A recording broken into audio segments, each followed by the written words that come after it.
Je laissai glisser mes doigts sur le tissu de soie, en savourant son poids parfait, sa fluidité.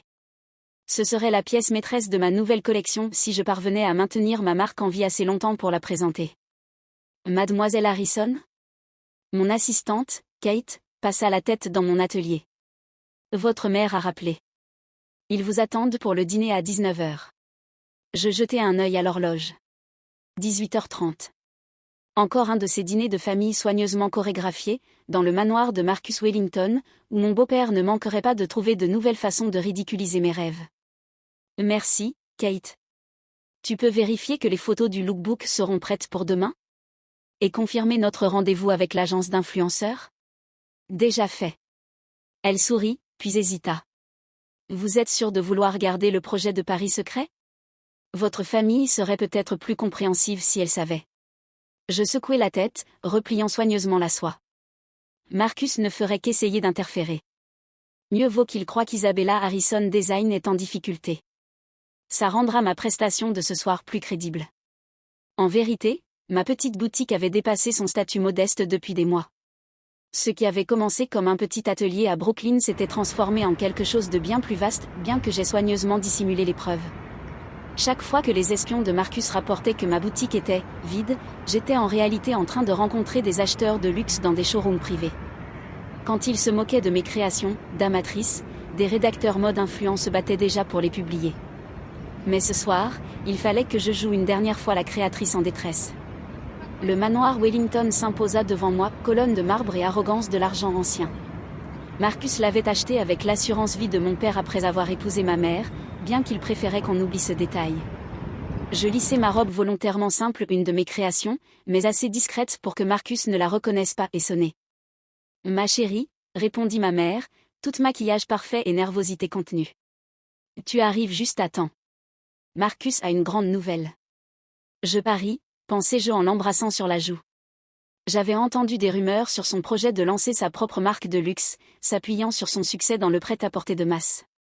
Il débauchait des designers et fabricants depuis des mois sans savoir que j'avais des amis dans chacun des ateliers qu'il avait approchés.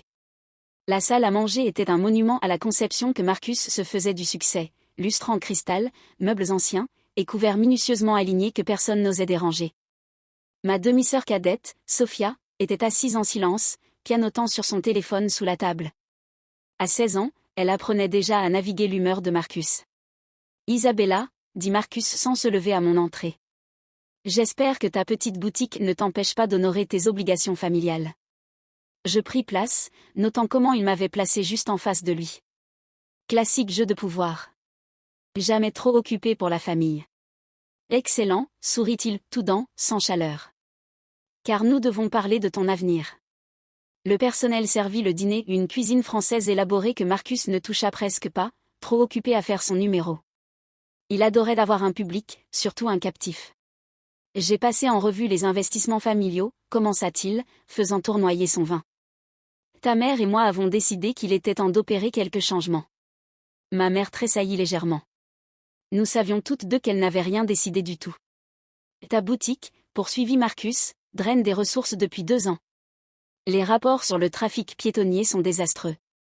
Ton engagement sur les réseaux sociaux est risible. Et ses créations, il secoua la tête, soyons honnêtes, Isabella. Tu fais honte au nom de la famille. Je pris une petite bouchée de saumon, le laissant monter vers son apogée. C'est pourquoi je coupe les financements. Il est temps de fermer boutique et de rejoindre le monde réel. D'ailleurs, son sourire s'élargit, je lance une nouvelle ligne de mode de luxe, Wellington Haute Couture. Je pourrais avoir besoin de quelqu'un avec ta compréhension de base, à un poste junior. Sous supervision, bien sûr. Le téléphone de Sophia tomba sur le sol. Elle savait combien j'avais travaillé, combien de nuits j'avais passé à perfectionner mon art pendant que Marcus bâtissait son empire sur des imitations bon marché. C'est très attentionné de ta part, dis-je avec soin, observant le visage de ma mère se décomposer devant ma prétendue reddition. Quand as-tu besoin de ma réponse ? Une réponse ? Marcus éclata de rire. Je ne propose pas un choix, Isabella. Le bail de la boutique, ton matériel, même tes contrats de fournisseurs, tu crois que c'est qui a financé tout ça ? Je possède tout ce que tu as construit.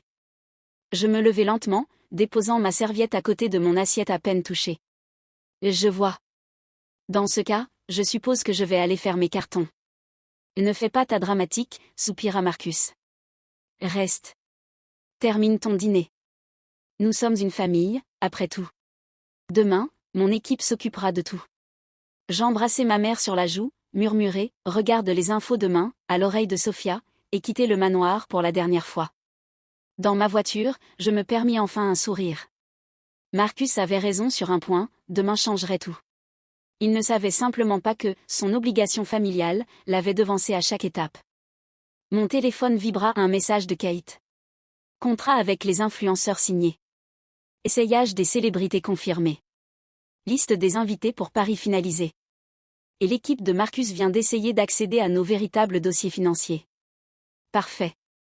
Qu'il pense avoir découvert tous mes secrets. Je pris la route vers mon vrai atelier, non pas la boutique de l'heure que Marcus surveillait, mais l'entrepôt reconverti dans le Garment District à Manhattan, où mon équipe apportait les dernières retouches à la collection qui serait dévoilée à la Fashion Week de Paris. La collection qui ferait de Isabella Harrison Design une marque de luxe internationale. Et si Marcus pensait pouvoir me la voler, il allait découvrir que sa belle-fille avait hérité de bien plus que du talent de son père pour le design, elle avait aussi hérité de son sens aigu des affaires. Et de ses avocats. Demain prouverait exactement qui faisait honte à qui. Le lendemain matin se leva frais et clair, un temps parfait pour voir un empire s'effondrer. J'étais installé dans la salle de contrôle de mon véritable atelier, entouré d'écrans diffusant les images de sécurité des deux emplacements. Sur un moniteur, l'équipe d'acquisition de Marcus était en train de pénétrer dans ma fausse boutique, photographiant avec satisfaction les créations volontairement médiocres que j'avais laissées comme appât. Sur un autre, des célébrités entraient discrètement dans mon vrai studio par l'entrée privée. Ils ont trouvé les faux dossiers financiers, rapporta Kate en suivant le flux vidéo. Et le carnet secret avec les croquis affreux. Combien de temps avant qu'ils se rendent compte qu'il n'y a aucun vrai matériel sur place, demandai-je. Elle consulta sa montre. Vu leur niveau de compétence ?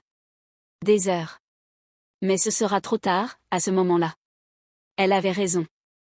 À exactement 9 heures, mon plan méticuleusement orchestré commença à se déployer sur les réseaux sociaux. D'abord, Victoria Chen, la nouvelle actrice star d'Hollywood, publia une photo portant l'une de mes créations à la première de son film.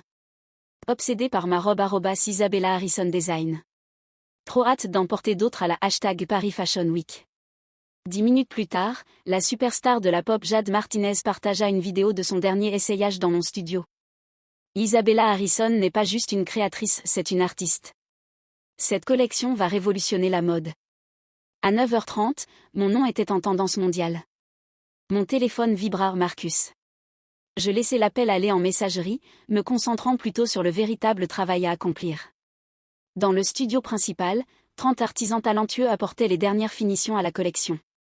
Chaque pièce représentait des mois d'innovation, alliant artisanat traditionnel et technologie de pointe. La pièce maîtresse ? Une robe brodée à la main avec des fils à fibre optique changeant de couleur selon les mouvements de la personne qui la porte, déjà achetée par 3 grands musées. Mademoiselle Harrison, m'interpella l'une de mes couturières, l'équipe de Vogue est là pour l'aperçu exclusif. J'acquiesçai, observant Anna Wilson, la redoutable rédactrice en chef du magazine, entrer avec son entourage. Elle avait été l'une de mes premières soutiens, reconnaissant le potentiel de mes créations bien avant les célébrités et les influenceurs. Isabella, dit-elle en m'embrassant sur les 2 joues. Ma chérie, le buzz est extraordinaire. Et ces pièces ? Elle passa la main sur une veste faite d'un tissu cristallin cultivé en laboratoire. Tu t'es surpassée. Merci, Anna. Même si je soupçonne que mon beau-père ne serait pas du même avis. Elle sourit d'un air malicieux. Là oui. Marcus Wellington. J'ai entendu dire qu'il tente de lancer sa propre ligne de luxe, des copies des tendances de la saison dernière, j'imagine. En fait, je fis défiler des croquis sur ma tablette. Voici ces pièces maîtresses prévues. Vous remarquez quelque chose de familier ? Les yeux d'Anna se plissèrent alors qu'elle faisait défiler les images. Elles ressemblent étrangement à tes croquis de l'année dernière, ceux que tu m'avais montrés. Ceux que j'ai volontairement divulgués, tu veux dire. Je passai à un autre écran, montrant les dépôts de marque et les brevets. Tout dûment documenté et daté, bien sûr. Oh, délicieuse créature, éclata-t-elle de rire. Tu savais qu'il essaierait de voler ton travail. Marcus copie d'autres créateurs depuis des années. Je lui ai simplement offert l'occasion parfaite de copier le mien. Je désignai le studio animé. Pendant qu'il se concentrait sur ma boutique en faillite, nous avons construit ça. Chaque pièce est protégée. Chaque innovation est brevetée. Mon téléphone vibra à nouveau, encore des appels manqués de Marcus, suivis de messages de plus en plus affolés de ma mère. Isabella, que se passe-t-il? Marcus est furieux. Ma chérie, s'il te plaît, appelle-nous. Les infos disent que tu défiles à Paris. Enfin, un message de Sophia. OMG, 6, tu es en tendance. Marcus fait une crise. C'est épique. Kate apparut à mon côté. L'équipe de Marcus vient de réaliser que la boutique est vide. Aucun équipement, aucun patron, aucun stock réel. Ils appellent ses avocats. Pile à l'heure. Je consultais l'heure. Tout est prêt pour la conférence de presse? Elle hocha la tête. Les diffusions en direct en place, les journalistes arrivent. Et elle eut un sourire en coin. Marcus vient de demander une invitation. Parfait. Je lissai ma robe, une de mes créations les plus sophistiquées, évidemment. Offrons-lui une place au premier rang pour assister à sa propre humiliation. La salle de conférence se remplit rapidement. Journalistes de mode, professionnels du secteur et influenceurs affluaient, tous impatients de comprendre comment une créatrice apparemment en difficulté avait secrètement bâti l'une des marques de luxe les plus attendues de l'année. J'aperçus Marcus au fond de la salle, le visage fermé de rage, entouré de ses avocats. Ma mère était assise à ses côtés, l'air confuse mais fière. Et Sophia souriait, filmant tout avec son téléphone. Bonjour à tous, commençai-je en montant au pupitre. Merci d'être venu. Aujourd'hui, Isabella Harrison Design est fière d'annoncer son premier défilé à la Fashion Week de Paris, avec des innovations qui redéfiniront la mode de luxe. Les écrans autour de la pièce s'illuminèrent, présentant ma véritable collection. Des exclamations et des murmures parcoururent la salle à la vue des innovations technologiques, des designs architecturaux, de la fusion parfaite entre art et ingénierie. Chaque pièce est entièrement protégée par des brevets et des marques internationales, poursuivis-je, croisant le regard de Marcus. Nous avons passé 2 ans à développer ces innovations dans le plus grand secret, en maintenant un site de l'or pour prévenir tout espionnage industriel. Les avocats de Marcus chuchotaient frénétiquement à son oreille, lui expliquant sans doute à quel point il venait d'être surpassé à tous les niveaux. Nous avons également découvert des tentatives de copie de nos premiers croquis, ajoutai-je, déclenchant une nouvelle vague de murmures. Heureusement, nous avions anticipé cela et pouvons prouver l'origine de chaque concept original. Les questions fusèrent. Comment avez-vous gardé cela secret? Qui a financé le développement? Est-il vrai que la collection est déjà vendue à des acheteurs privés? Je répondais à chacune avec soin, observant le visage de Marcus s'assombrir à chaque révélation. Son rêve de lancer une marque de luxe était en train de s'effondrer. Après tout, qui le soutiendrait maintenant qu'il avait été exposé en train d'essayer de copier le travail de sa belle-fille? À la fin de la présentation officielle, Marcus tenta de s'approcher du podium, mais la sécurité l'intercepta avec une fluidité impeccable. J'avais appris des meilleurs de lui comment contrôler l'accès et maîtriser l'image. Isabella! Cria-t-il assez fort pour que les journalistes à proximité l'entendent. Espèce de petite ingrate. Monsieur Wellington, le coupai-je d'une voix calme, toute correspondance juridique doit passer par nos avocats. Cela dit, je devrais vous avertir qu'essayer de prendre le contrôle d'une entreprise que vous ne possédez pas pourrait être considéré comme une fraude d'entreprise. Il se figea. Que voulez-vous dire, que je ne possède pas? Je souris, adoptant son propre air condescendant. Vérifiez les papiers, Marcus. Tout ce que vous pensiez financer n'était qu'une société écran. La vraie Isabella Harrison Design a d'autres investisseurs, d'autres contrats, une autre structure de propriété. Mais merci pour les premières leçons de stratégie d'entreprise. Elles se sont révélées très utiles. Alors que la sécurité l'éloignait, je croisai le regard de ma mère. Elle pleurait, mais elle souriait aussi. Sophia courut vers moi et me serra dans ses bras, chuchotant. C'était incroyable. Je peux faire un stage chez toi cet été? Plus tard, dans mon bureau, Kate entra avec une pile de coupures de presse. L'histoire était partout. Une jeune créatrice déjoue une tentative de rachat. La nouvelle révolutionnaire de la mode technologique. Le succès secret d'Isabella Harrison. Mon téléphone vibra une dernière fois, un message de Marcus. Tu vas le regretter. C'est moi qui t'ai faite. Je répondis. Non. Tu m'as sous-estimé. Le regret est entièrement pour toi. Puis je me tournai de nouveau vers mon équipe. Nous avions un défilé à préparer pour la Fashion Week de Paris. Et ce n'était que le début. La Fashion Week de Paris. Le sommet de la haute couture, où les légendes naissent ou s'écroulent en 15 minutes sur un podium. Je me tenais dans les coulisses du Grand Palais, observant mon équipe se préparer pour le moment qui allait définir Isabella Harrison Design à jamais. Marcus est là, murmura Kate, tablette à la main. Premier rang avec ses avocats. Ils ont déposé une nouvelle injonction ce matin. Je souris en ajustant le col d'un mannequin. À combien cela nous amène-t-il ? 6. En 3 semaines. Toutes rejetées ? Même s'il a réussi à geler certains de tes anciens comptes. Les comptes vides, confirmai-je. Et ta mère ? Kate consulta sa tablette. Elle est assise à sa place. Sophia est avec elle. Et la vidéo que tu as demandée est prête. Les 3 dernières semaines avaient été un tourbillon de préparatifs et de manœuvres juridiques. Marcus, désespéré de sauver sa réputation, avait tout tenté pour empêcher mon défilé. Chaque tentative n'avait fait qu'attirer davantage l'attention, susciter plus d'intérêt, et confirmer ce que je montrais de lui, un homme qui avait bâti sa réussite en volant celle des autres. 5 minutes, annonça le régisseur. Je rassemblai mon équipe. Chacun connaît son rôle. Nous nous préparons à ce moment depuis 2 ans. Montrons au monde à quoi ressemble l'innovation véritable. Les lumières s'éteignirent. La musique commença, une mélodie envoûtante que j'avais commandée spécialement pour ce défilé. Les écrans géants au-dessus du podium s'allumèrent, retraçant le parcours d'Isabella Harrison Design, depuis la petite boutique de Brooklyn jusqu'à ce moment précis. Puis la première mannequin fit son entrée. Le public poussa un soupir émerveillé lorsque ma veste en tissu cristallin capta la lumière, la réfractant en milliers de motifs arc-en-ciel. Chaque mouvement créait de nouvelles couleurs, de nouveaux dessins, de nouvelles possibilités. La technologie que nous avions développée ne servait pas seulement à fabriquer de beaux vêtements, elle redéfinissait ce que l'habillement pouvait être. D'autres tenues suivirent. La robe changeant de couleur en fonction du son. Les pièces architecturales qui se transformaient en direct sur le podium. Les tissus durables ressemblant à du métal liquide mais doux comme de la soie. Chaque innovation parfaitement documentée, brevetée et protégée.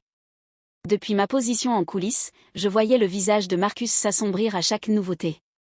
Il pensait que ma petite boutique produisait des robes simples et des croquis sans éclat. Il assistait maintenant, impuissant, à 2 ans d'innovation secrète défiler devant lui, sachant qu'il ne pourrait rien en faire. À mi-chemin du défilé, les écrans changèrent. Il montrait désormais des correspondances, des contrats et des dessins, des preuves datées et documentées de chaque tentative de Marcus de voler mon travail. En alternance, des extraits de vidéos de surveillance montraient son équipe s'introduisant dans mon studio factice, tentant de dérober ce qu'il croyait être mes secrets. Le monde de la mode est impitoyable, mais il méprise les voleurs plus encore que les ratés. La dernière tenue était mon chef-d'œuvre, une robe de mariée intégrant toutes les innovations que nous avions développées. Lorsque le mannequin atteignit le bout du podium, la robe commença à se transformer, chaque couche révélant de nouveaux motifs, de nouvelles technologies, de nouvelles possibilités. Le public se leva pour une ovation debout avant même la fin du défilé. Dans le chaos qui suivit, je me frayai un chemin jusqu'à l'endroit où ma mère était assise, toujours en train d'applaudir, les larmes coulant sur son visage. « Isabella » murmura-t-elle en me serrant fort dans ses bras. « Pourquoi ne m'as-tu rien dit ?»« Parce que Marcus t'aurait utilisé pour m'arrêter, » répondis-je doucement. Il devait croire qu'il avait le contrôle. « Il est fini » annonça Sophia avec joie, me montrant son téléphone. L'action des sociétés de Marcus s'effondrait alors que la nouvelle de sa tentative de vol se répandait.